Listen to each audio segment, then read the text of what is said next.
तो if Rubisco is using CO2, आपका Krebs cycle होगा क्या, जो आपका जो C3 साइकिल होगा, है कि नहीं। बट अगर आप ऑक्सीजन देंगे तो वो क्या यूज करेगा, तो it will use oxygen and वो फोटो रेस्पिरेशन कहलाएगा। Okay, that is called photo oxidation या फोटो रेस्पिरेशन। उसमें आपका अलग प्रोडक्ट्स बनेगा, तो आपका वो C2 साइकिल कहलाएगा। ठीक है जी। तो when you are providing CO2, वो C3 साइकिल चलाएगा। When you are providing O2, वो C2 साइकिल चलाएगा। Means that is actually A divergence. उसमें फोटो रेस्पिरेटरी लॉस बहुत होता है। हम पढ़ेंगे थोड़ा सा, कुछ तो हमारा इतने तो नहीं, थोड़ा सा इसको मैं बताऊंगा इस बारे में। चलिए, आपका 10 मिनट में तो कोई बच्चा आया नहीं, मैं मीटिंग लॉक कर देता हूँ। आज बच्चा आ नहीं पाएंगे ना, क्या बोल रहे हो बताओ, क्योंकि जब तक बच्चे आते रहते हैं क्लास लेना मुश्किल है। हाँ, पूछते रहिए आप लोग, क्योंकि फिर वो हर बार डिस्टर्ब होता है।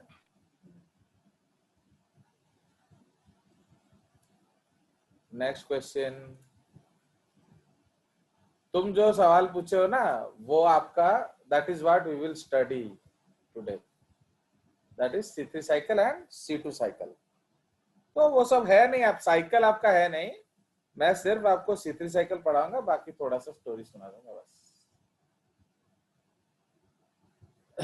चलिए, सो अब आगे चला जाए, हम लोग टाइम वेस्ट नहीं करेंगे। सो एक्चुअली हम लोगों ने लाइट रिएक्शन डिस्कस कर दिया है कि नहीं। So we have discussed the light reaction. अब हम लोग क्या डिस्कस करेंगे, we will discuss the dark reaction. तो जस्ट हम लोग थोड़ा सा रिकैपिचुलेट करते हैं लाइट रिएक्शन। सर हाँ, सर हम केमियोस्मोटिक हाइपोथेसिस नहीं पढ़े? ना ना, कुछ नहीं, वो सब आपका +2 में है। चलिए, सो इसीलिए जो लाइट सर टिक्के रिएक्शन बुझे दियो तो ना, जो तुम समझेगा नहीं उसको बुझा के फायदा क्या है। केमियोस्मोटिक पोटेंशियल कुछ नहीं है, आपका जो आयोनिक ग्रेडियंट है वो हमको बढ़ाना है।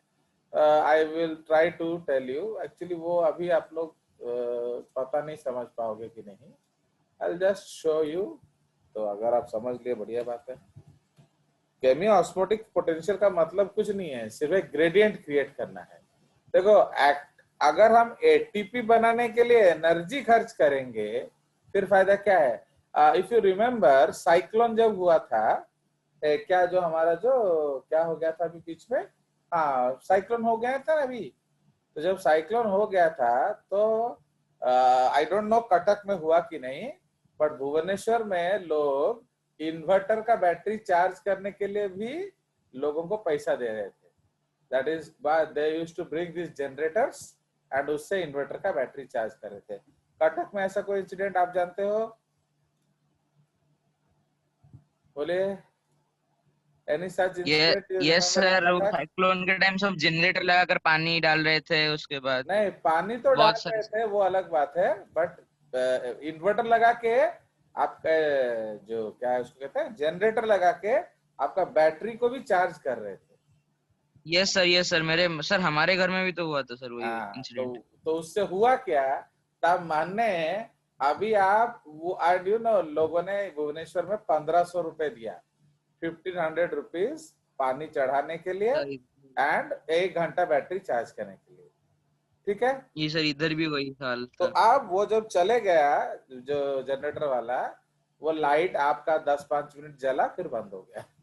मतलब you have spend 1500 rupees to charge the inverter battery which lasted only 10 minutes. But अभी हम लोग का क्या हो रहा है, जो सोलर इन्वर्टर हम लोग यूज करते हैं, तो उसमें आपका कितना खर्चा होता है चार्जिंग में, 0 रुपीज, है कि नहीं। प्लस आपका जो इलेक्ट्रिसिटी इन्वर्टर जो है वो चार्ज करता है, वो आपका कुछ यूनिट खर्च करता है, जितना आपका खर्चा हुआ होगा उतना यूनिट आपका रिचार्ज करेगा। बट तो इसका मतलब क्या है, अगर हमें एनर्जी बनाने के लिए एनर्जी खर्च करना पड़े, उसमें क्या लॉजिक है। तो इसीलिए हम एक प्रोटॉन ग्रेडियंट क्रिएट करते हैं, समझ में आया। सो अगर आप ये देख रहे हैं, so if you are seeing this, ये आप एक साइकिल देख रहे हो। एक्चुअली ये सब मैं आपको दिखाने वाला नहीं था, क्योंकि आपने अभद्र व्यवहार किया था, तो इसीलिए but so I did not want to show you, but अब आई लाइक सत्यजीत, जब पूछा है तो इसलिए मैं मजबूर हो रहा हूँ। तो अब देखिए ये क्या है, ये आपका इलेक्ट्रॉन ट्रांसपोर्ट है एक्चुअली। तो इलेक्ट्रॉन ट्रांसपोर्ट हमने क्या किया, वाटर को तोड़ा एंड प्रोटॉन्स ग्रेडियंट जनरेट किया। So now what is happening? We are generating the proton gradient inside the thylakoid lumen. Fine. So every time हम लोग वाटर को स्प्लिट कर रहे हैं तो क्या हो रहा है, प्रोटॉन्स अंदर बढ़ रहा है, the protons are increasing. उसी तरह से जब हम लोग इलेक्ट्रॉन ट्रांसपोर्टिंग कर रहे हैं, बाहर से भी प्रोटॉन अंदर आ रहा है। So okay, so this proton is coming inside. तो आपका नेट, आपका ये जो अंदर प्रोटॉन बढ़ रहा है, so this is called proton gradient. So ये जो प्रोटॉन ग्रेडियंट है, इसका ग्रेडियंट मतलब क्या है, वैल्यू, कंसंट्रेशन। तो अब यहाँ प्रोटॉन कंसंट्रेशन बहुत ज्यादा है, जबकि मैट्रिक्स में प्रोटॉन कंसंट्रेशन बहुत कम है। तो समझ रहे हो? नाउ जैसे आप, तो कहां से कहां प्रोटॉन जाएगा बताइए, proton will go from where, बताओ। हेलो, हाँ बोलो। अरे प्रोटॉन कहां से जाएगा Satyajit, you are asking question, you are not participating.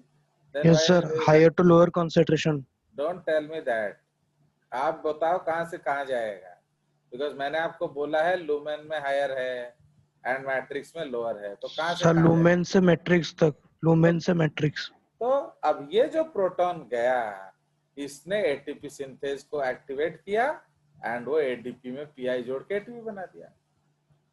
तो तामान्य for making this ATP there is no investment of energy at this point. तो समझ रहे हो? तो इसीलिए ये एक पैसिव ट्रांसपोर्ट है, means without investing any energy we are able to charge our ADPs. But is it actually not using any energy? It is. वो कहाँ यूज हो रहा है, यहाँ यूज हो रहा है, समझ रहे हो? तो actually the energy is used here. तो where the energy is used to create this gradient. तो समझ रहे हो? तो हमको एटीपी बनाने के लिए एनर्जी खर्च नहीं हुआ, बट आपका वाटर को स्प्लिट करने के लिए एनर्जी खर्च हुआ। सो दैट इज व्हाई इस तरह के, इसको हम लोग क्या कहते हैं, this is actually called a type of what, indirect transport या इनडायरेक्ट एनर्जी एक्सपेंडिचर। इसको हम लोग एक्चुअली सेकेंडरी एक्टिव ट्रांसपोर्ट कहते हैं। फाइन, ये आपको दिख रहा है कि विजिबली यहाँ कोई एनर्जी खर्च नहीं हो रहा है, बट एक्चुअली ये हो रहा है। क्यों हो रहा है? इसको बढ़ाने के लिए। Okay, for example suppose Satyajit आप स्कूटी में जा रहे हैं college, school you are going by scooty. तो how do you go by scooty? आप कैसे स्कूटी में जाते हो? सब बैठ के। मैंने बैठ के चला के जाते हो, ठीक है? Yes sir. तो अब तुम्हारा स्कूटी हवा से चलता है ना क्या? पेट्रोल। तो पेट्रोल कब डाला था तुमने? तुमने डाला ना डैडी ने डाला? डैडी। समझ में आया? तो इसीलिए तू जो गोलू school, was there expenditure of energy और नॉट? बोलो। No sir. है, तुम्हारा स्कूटर हवा से चलता है? सर लेकिन मैंने तो पेट्रोल नहीं डाला ना। तो वो मैंने आपको पूछा ही नहीं, एनर्जी खर्च हुआ ना? नहीं। Yes sir. बट तुमने नहीं किया, तो सही पे आपको कहा जाए secondary active transport.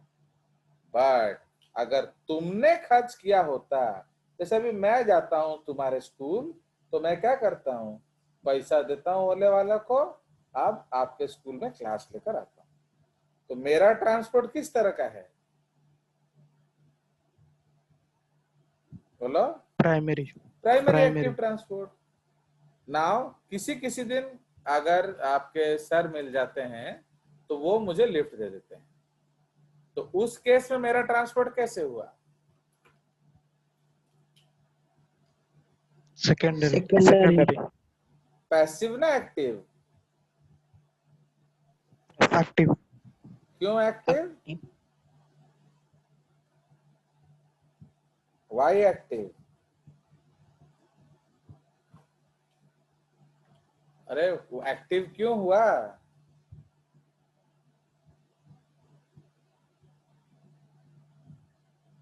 No sir, active नहीं, वो पैसिव हुआ। पैसिव क्यों हुआ?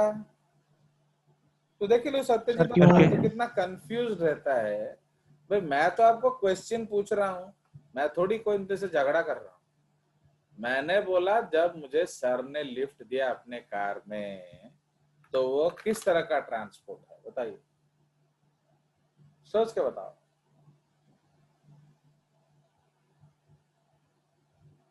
सर क्योंकि एनर्जी यूज हुआ, सेकेंडरी एक्टिव ट्रांसपोर्ट होगा। सो सर एनर्जी यूज हुआ, लेकिन हमारा सेकेंडरी एनर्जी एक्टिव ट्रांसपोर्ट ना पैसिव ट्रांसपोर्ट? सर एनर्जी हमारा यूज नहीं हुआ, उनका वो यूज हुआ, लेकिन एनर्जी तो यूज हुआ ना। हाँ ताहले तू कहीं पैसिव कह दो तुलू। तो नो सर, इसीलिए सॉरी। हर समय यही तो मजा है रे बाबा जेजेस का, कि हम लोग कंसेप्ट का बात करते हैं। तो यहाँ एनर्जी खर्च हुआ है, सर का कार हवा से थोड़ी चलता है, वो भी पेट्रोल से चलता है या डीजल से चलता है। बट उन्होंने जो खर्चा किया उसके लिए मुझसे एक पैसा नहीं मांगा, है ना। सपोज से कहते ना आम दी जन कार पड़े 50-50 करदे, ताले को ट्रांसफर होता?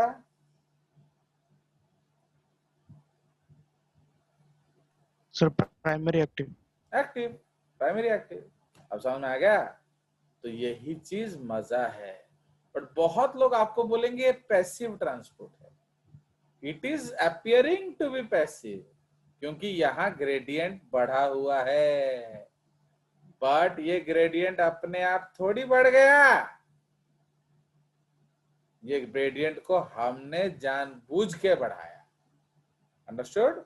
सो दैट इज व्हाई हम लोग इसको इस तरह से डिफाइन करते। समझ में आया? सो इसलिए इलेक्ट्रॉन ट्रांसपोर्ट सिस्टम ने क्या किया, पॉइंट नंबर, इसलिए always remember the points I have written. What is the job of your light complex? Number one, to generate the proton gradient. Number twice, hydrolysis of water. Number two, to release oxygen. Okay, actually अगर evolution का significance देखोगे ना, तो main तुम लोग can you tell me the what is the function of photosynthesis? Function of photosynthesis क्या है बताओ, दिव्यासा करो। Divyasa, what is the function of photosynthesis? फटाफट, मैं आपका ऑलरेडी वार्निंग दे चुका हूं योर टीचर्स। 5 सेकंड के अंदर आंसर नहीं आया तो मैं मीटिंग एंड कर दूंगा, बट पैसा लूंगा। बोलिए, दिव्यासा करो या I will remove you from the class. आपको जो भी पता है वो, जैसे जैसे मैंने अभी क्लिक किया, अब मैंने आपको दिव्यासा करो को रिमूव कर दिया फ्रॉम द क्लास। चलिए अब आप बताइए Shreyashree, what is the function of photosynthesis? ये तो इतना इजी क्वेश्चन है, ये तो आपका 3-4 क्लास से आप पढ़ रहे हो। जल्दी बोलो नहीं तो तुमको भी रिमूव कर दूंगा। जो लोग आंसर नहीं देंगे क्लास में, दे विल बी रिमूव।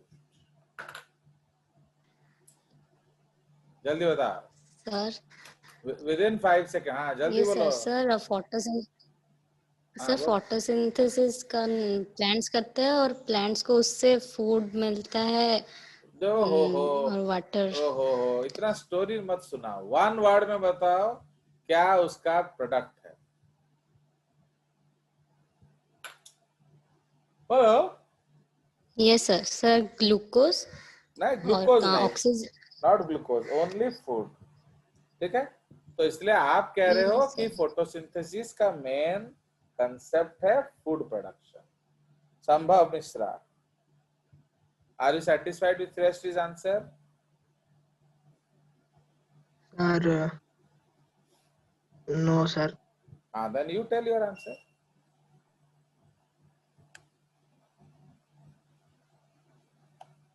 हाँ बोलो। सर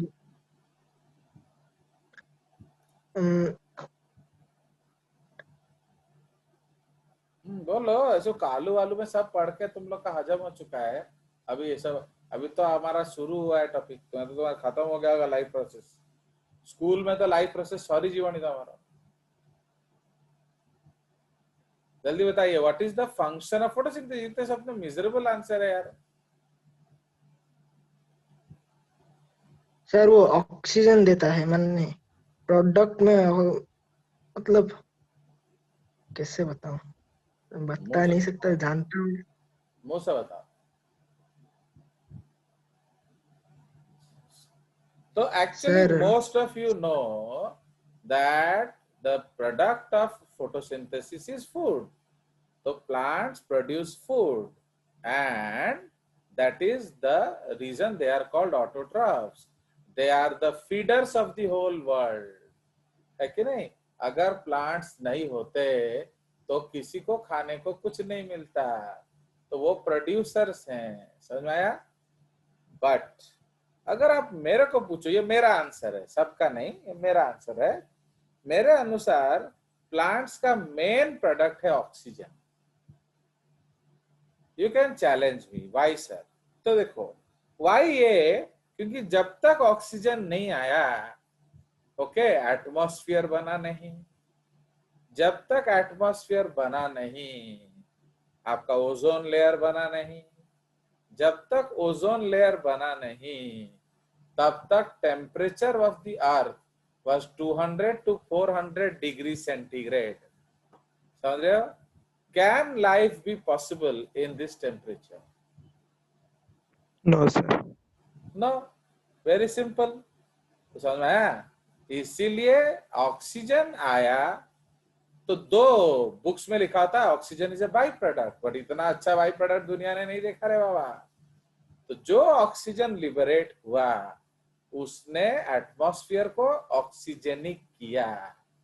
एटमॉस्फेयर को जब ऑक्सीजनिक किया, तब ऑक्सीजन जो था वो इंटरेक्ट किया लो वेवलेंथ यूवी रेज के साथ, एंड आपका ओजोन लेयर बना। जैसे ही आपका ओजोन लेयर बना, what happened? It was what? It created a layer and it protected the what? Organisms from the harmful radiations. तो उसने हार्मफुल रेडिएशन से उनको बचाया। जब उन्होंने हार्मफुल रेडिएशन से उनको बचाया, तो अब प्लस टेम्परेचर को लाइफ लाइक बना दिया। अब जितना टेम्परेचर अभी हमारा है 20 से 40 डिग्री, उसने टेम्परेचर को गिरा दिया। So now the temperature of Earth was around 20 degrees plus minus. तो उससे हुआ क्या? उससे आपका क्या लाइफ, बायोलॉजी पॉसिबल हुआ। बायोलॉजी पॉसिबल हुआ तभी तो हम खाना खाएंगे कि नहीं ना? क्या बोल रहे हो? बोलो तो समझ में आया? So that is the concept. Yes तो इसलिए, बट तुम लोग को अगर पूछा जाए, तुम अभी भी फूड ही लिखना, क्योंकि हर कोई जैसा सोचता नहीं है ना, तो लाइक दैट। आप बोथ लिख सकते हो। कौन बेंगलुरु? तो आप बोथ लिख सकते हो, बट वन नहीं लिखना। ओके, चलिए, गुड। समझ में आया? चलिए, तो देखो कितना टाइम वेस्ट हो गया एक डाउट के चक्कर में। आ जाइए। सो ये हमारा, तो now we will go to the light reaction का एंड प्रोडक्ट्स। तो हम लोगों ने देखा that end products of light reaction क्या है। Okay, end products of light reaction क्या क्या है? नंबर 1 ATP, and नंबर 2 क्या है, NADPH, क्योंकि यही दोनों हम यूज करेंगे आगे। तो आज हमारा मकसद है डार्क रिएक्शन पढ़ना, ठीक है। नाउ सो टुडे हम लोग क्या पढ़ेंगे, basically dark reaction, okay, dark reaction. Now dark reaction का एक्चुअली मतलब क्या है, that is fixation of CO2। ये बुक्स में लिखा होता है। Is this answer correct? देखो JJ इज एन आउटलॉ, आप जानते ही हो। क्या ये हर समय करेक्ट होता है fixation of CO2? No, because आपका ये आपका किस केस में है, जब कार्बोक्सिलेशन होगा, है कि नहीं। तो इसलिए ये थोड़ा सा डुबियस कंसेप्ट है। Now another dubious concept of dark. तो डार्क रिएक्शन कब होता है बताइए मेरे को।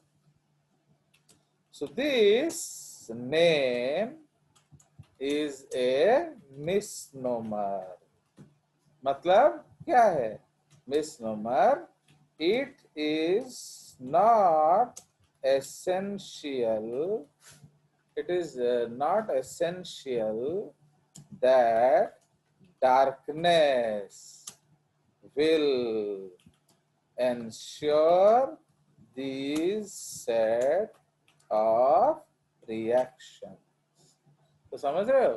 तो actually they are कौन, light independent reactions, समझ रहे हो? So they do not need light, but they occur in light only, but can also occur in dark। ये लाइन समझ में आया संभव? यू वांट टू, सही है सर। क्या समझ में आया बताइए। सर मतलब मन में, सर एक मिनट। हाँ सर ये छोटी बहन चिल्ला रही है, एक मिनट। हाँ नहीं ठीक है, तू म्यूट कर दे, सत्यजीत समझाएगा। हाँ बताओ सत्यजीत, बताइए। Yes sir. सर हाँ इसका मतलब है ये लाइट इन्वर्टर रिएक्शन है, और ये सर लाइट में होता है, मतलब हमें ये जो एनर्जी चाहिए हम लाइट रिएक्शन से पाते हैं, इसलिए नहीं और नहीं, लाइट रिएक्शन से एनर्जी लाते हैं। इस और लाइन सुनो लेकिन सुनो ये सुनो सुनो सुनो सुनो, what have you read about dark reaction actually? आप लोग जो इतना सारा डार्क रिएक्शन पढ़े हो अभी तक, एक्चुअली डार्क रिएक्शन कब होता है? सर डायरेक्ट लाइट नहीं चाहिए। बताइए, when does Yes, sir. Dark reaction occur, day और नाइट? देख रहे हो, ये लोगों ने आपको कभी समझाया भी नहीं, समझ में आया? बट आप एनी गुड बुक्स पढ़ोगे ना, ये कैटेगोरिकली लिखा होता है कि डार्क रिएक्शन एक्चुअली डार्क में होता ही नहीं है। Why don't we sleep under a tree, Archi, in the night? Why don't we sleep under the tree? Yes sir. Sir क्योंकि रात में प्लांट्स जो हो वो they do the respiration, plants do the respiration and they release carbon dioxide, so Good, that's बस why बस बस बस, don't tell stories। एक्चुअली यही चीज जेजे से सीखो कि कम से कम अल्फाजों में समझा। चलिए ना सत्यजीत, टेक आर्चीज कोट, वो कह रही है कि रात में तो रेस्पिरेशन होता है, अंडरस्टूड? नाउ रेस्पिरेशन तो हमेशा भी होता है। नहीं, basically plants respire more in the night. यही तो प्लांट्स का दुविधा है रे बाबा। ओके, क्यों दुविधा है अब मेरे को समझाओ। Why plants are in a dilemma? तुम्हारा स्टोरी प्लांट्स पे मत ला दो, यही चीज है, इसीलिए आप जैसे पढ़ते हो, वरना बाकी किसी में कोई इतना बड़ा फर्क नहीं होता है। सोच के बताइए कि why these two things can have you मैंने तू तो पढ़ लिया होगा कम से कम, तो do you know the enzymes of the light reaction? आपका सॉरी डार्क रिएक्शन में कौन कौन से स्टेप्स होते हैं? Is there a step called reverse glycolysis? Yes sir, glycolytic reversal. Yes. है, तो ग्लाइकोलाइटिक Yes, रिवर्सल का मतलब क्या है? रिवर्स ऑफ ग्लाइकोलाइसिस, समझ रहे हो कि नहीं? मतलब क्रेब्स साइकिल में भी ग्लाइकोलाइटिक एंजाइम्स यूज होते हैं, तो समझ रहे हो? क्रेब्स साइकिल में ग्लाइकोलाइटिक रिवर्सल होता है। अब सपोज तुम्हारे घर में 2 ही थाली है खाने के लिए, डैडी और मम्मी खा रहे हैं, तो तुम और बहन कब खाओगे? उनके खाने के बाद। माने after you mummy papa eat and wash their utensils, फिर तुम खाओगे, या फिर पहले तुम खा लो फिर मम्मी डैडी खा लेंगे? तो समझ में आया? क्यों भाई इकट्ठा खाओ? Why are you all four not taking together? बोलो, because you have 2 plates. तुम लोग का ब्रेन इतना स्लो क्यों है? तुम लोग को मैं एक बढ़िया ड्रग दूंगा खाने के लिए, उसको खा लेना, ठीक है? You have to increase your stimulant, ले लो, कोकेन ले लो, है कि नहीं? तो आप जैसे फिल्म स्टार्स लोग ले रहे हैं आजकल, तो फ्री में मिल रहा है, न्यूज में देख रहे हो कि नहीं?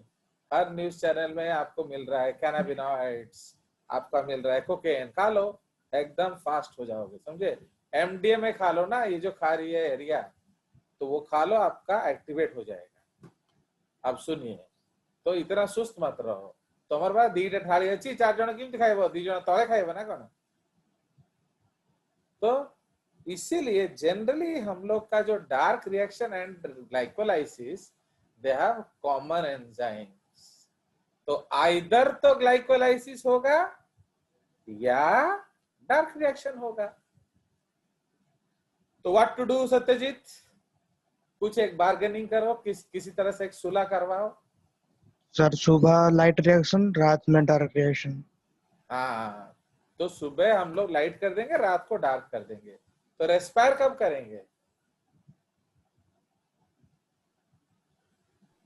क्योंकि डार्क के साथ तो रेस्पायर नहीं कर सकते हैं,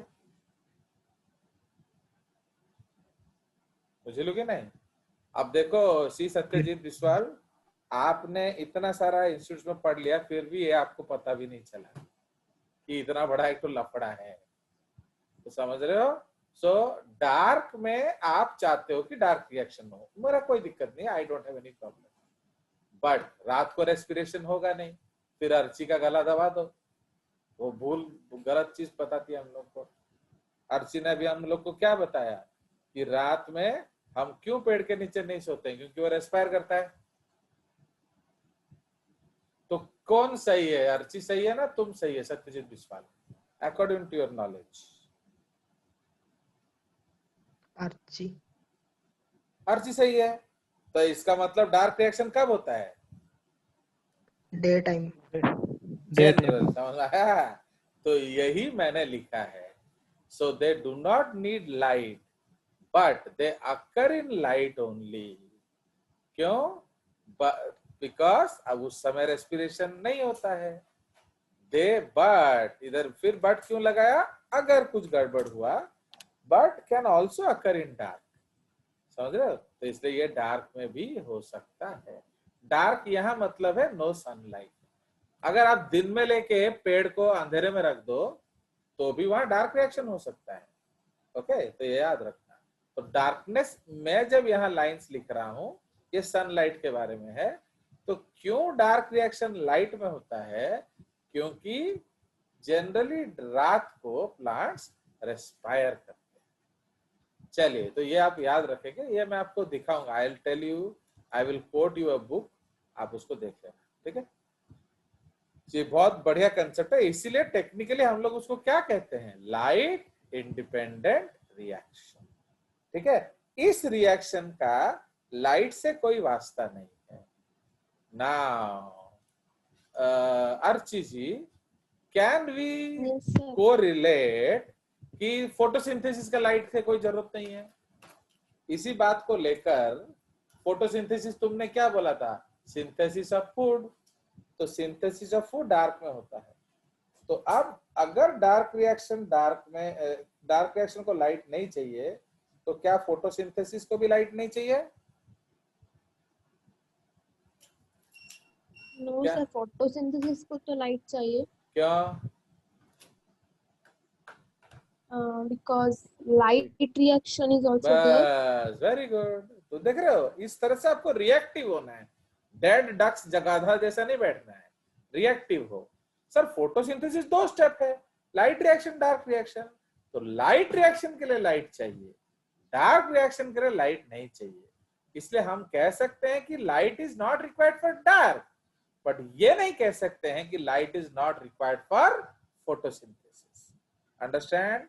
चलो इस तरह से स्ट्रांग बनो जी। देखो चोर जो होता है ना, वो छुपे छुपे बोलता है, जय जैसा सांड जो होता है जोर जोर से बोलता है।